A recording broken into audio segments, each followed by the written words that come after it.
Welcome to the first video update of recruitment in the Eastern region.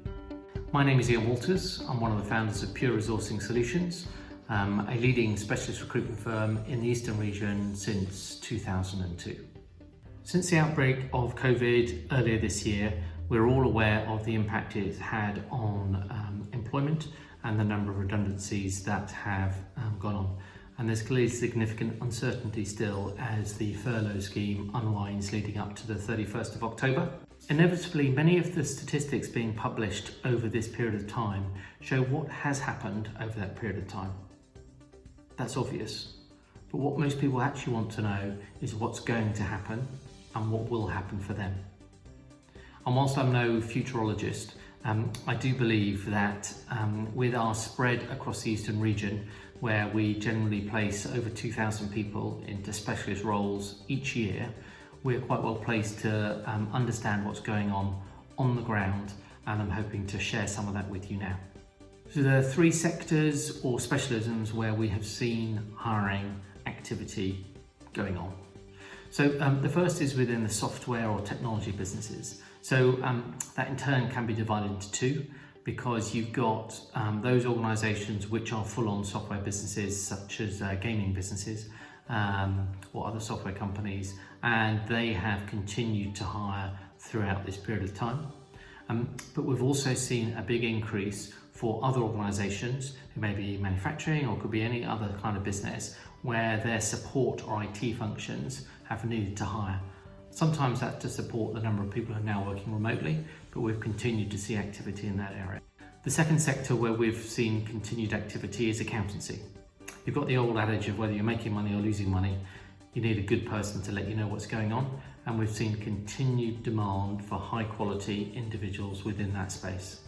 And then the third and final area that I wanted to mention is board or executive level recruitment. Now, prior to COVID hitting, we were seeing reasonable activity, but actually that has continued throughout. Now, there was a little adjustment whilst people are getting used to video interviewing over a period of 6 weeks or so, but we've actually seen continued new instructions for leadership roles at this level within our region. So I want to share a few tips for those people who will be seeking work. So number one, resilience is absolutely critical. Never, ever give up. You only need one job, so just focus on that. It can be really difficult. Don't spend all day doing it, because mentally that's very difficult. But do not give up. Get up each morning and keep pursuing things. So secondly, a tip for those seeking work would be, when you're in the recruitment process, just remember that actions speak louder than words. So what do I mean by that? Well, you can demonstrate why you're interested in their business. Look, if they have got services or goods that you can experience either as a consumer or find a way of trying their services, then make sure you do. But also, when you are being interviewed, make sure that you use genuine evidence of things that you have done to show why you'd be good for this role.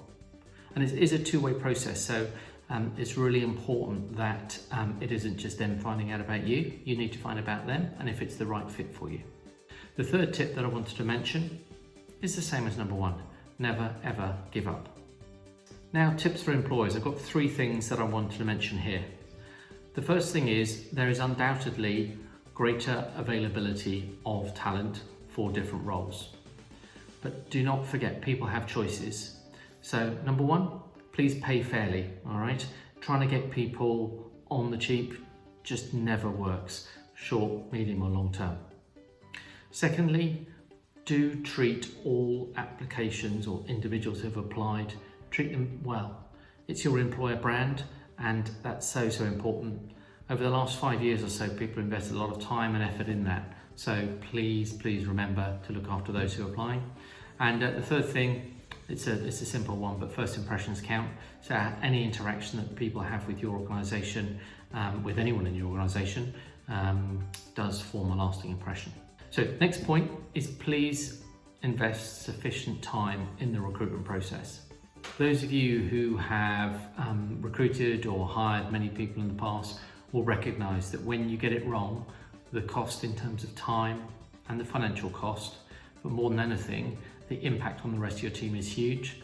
So please remember that when you're looking to hire someone, and dedicate sufficient time to actually investigating, getting to know the individual, so you make sure you make a good hire.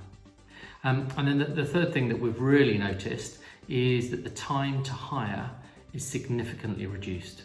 Now, that's the simple feature of the fact that when roles are coming in, from our side, we can go and see clients very quickly because it's a video. But from a client point of view, it's so much easier to arrange video interviews, and people are available more easily to do video interviews, especially if they're working from home. So we've noticed a significant, probably 40% drop in time to hire. Thanks very much. A good source of information is our website, so do please visit that, and we'll pop that up at the end. Many thanks.